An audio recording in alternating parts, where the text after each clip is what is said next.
So, you've been teaching for a while? A combination of about 17 years. Wow. Something made you want to become a teacher. And I'm guessing it was other teachers and people in your life. Can you tell me about that? Sure. Well, I think that's true of all of us in the educational field, that it was someone else that gave us what we needed, that spark, that love, that passion for it. And I have several teachers in my past. They can't be here today. All of them have passed, and except for my mom, and she's too old to come to a conference to share. But these are people that I wanted to honor just by having their story told. My education was filled with amazingly motivating teachers.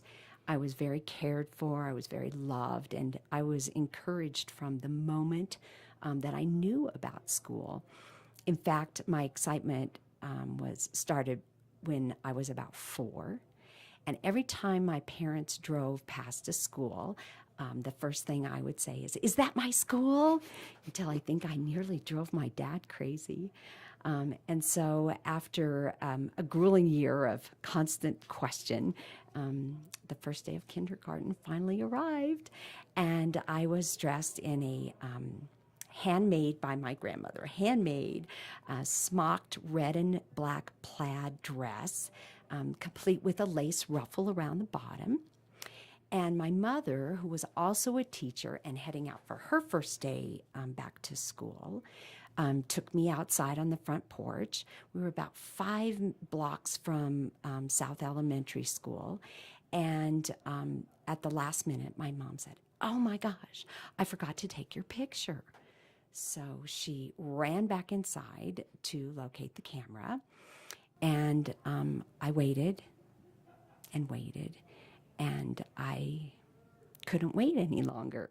So I just set out for that school, and when my panicked mother finally found me, I had actually safely maneuvered the walk to school, searched this massive bulletin board, located my name on the class list, walked to the classroom, sat down in the front row, and told the teacher I was there to learn to read. And I wanted to thank my mom for teaching me to be independent, even though I'm sorry I scared her. That's an amazing story. Thank you. And first grade was so exciting to me. My teacher was joy, love, and laughter all wrapped up in one bundle. And she loved reading almost as much as I did. And every week we had a spelling test. And even though we were kind of pre-readers, there were 10 words that you had to draw on your paper to demonstrate your mastery of the vocabulary. And I actually love these spelling tests. The paper was divided into these even 10 boxes, and each one of them I got to draw my own picture that I made with my razor sharp colored pencils. And I had so much fun in drawing them and coloring them, and I actually took a great deal of pride in doing that. I always got 100 on those spelling tests. My mom was a teacher. My dad was an engineer. There was a very supportive educational environment at home. And then one day, the assessed spelling test came back, and it had this huge red check mark in the lower right-hand box. And I was devastated, but mostly I was ashamed. And I hid my tears behind my desktop. You know, you could lift those old desktop lids. And I lifted the lid and I cried. The word was sandwich. And I had taken a great deal of time to draw a witch made of sand. I'm not sure what I learned from that experience, maybe some humility. But as a teacher, I never graded a pencil with red, and I never summarily dismissed a student's understanding of anything. And for that lesson, I'm very grateful to that first grade teacher. Who else has been important? Well, I think no reflection could be complete without thoughts about Jim Fleet. He was at the end of his career, just as I was starting mine as a high school teacher. But the passing of our paths defined really the course of my teaching. Jim was smart, he was creative, he was innovative, he was dynamic, and students and teachers, parents, absolutely loved Jim. So much that he tried to retire twice, and the parents wouldn't let him. I worshiped Jim. He was everything I wanted to be when I grew up to be a teacher. And at the end of that final year, Jim would retire, and I would be caught in a district-wide reduction in force. So every first and second year teacher in the district was let go. And it took me a couple days to get the courage to ask Jim for a letter of recommendation. And he wrote one, and in longhand, in pencil, and he left it in my school mailbox on the last day of school. So I took the letter home, and when I read it, my tears reflected the highest of honors anyone could have ever bestowed. His words gave me confidence to move on and to develop my career and to develop skills and talents and the same creativity so that I could honor what he had done for his thousands of kids. And thanks, Jim.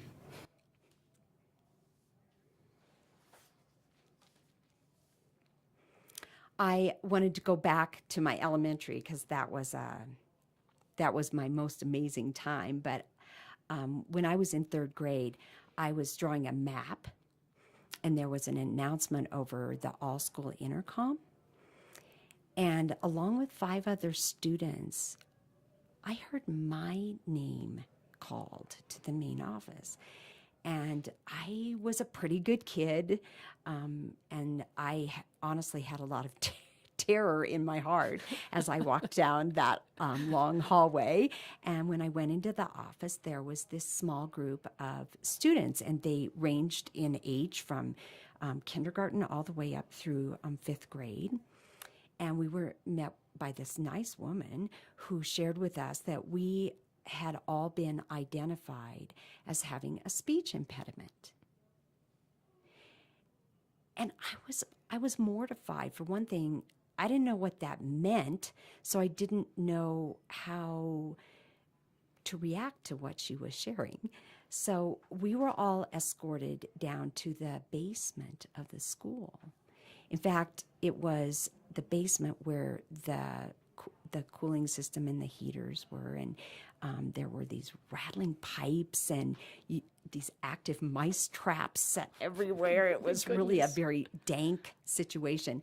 And we all sat around this tiny table and had to repeat certain words and sounds over and over. And all I wanted to do was go back to the safety and security of my classroom. But that interruption would continue for a number of months until one day it was declared that I was fixed. Did your parents know this was happening? Well, I actually never told anybody because I was so embarrassed and confused. And when I asked my mom years and years later, she looked at me so funny and she said, "I never knew this happened to you."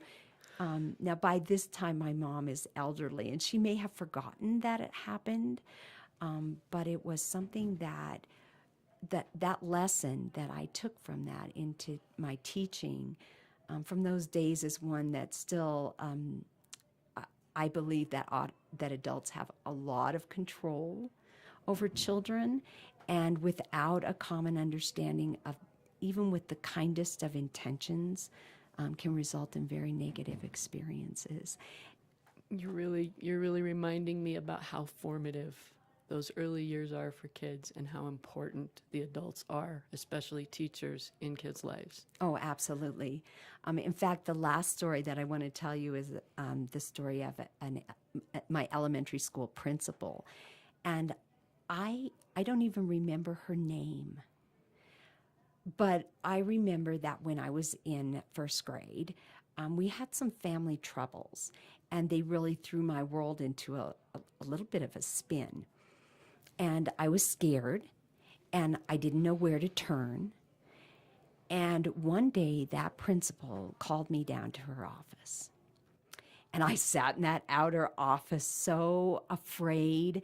And when she finally opened this gigantic door and I was ushered in, and she was a very, very large woman with an even bigger smile.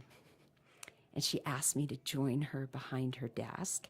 And when I came around, she scooped me into the folds of her lap and she wrapped her arms around me and she held me close.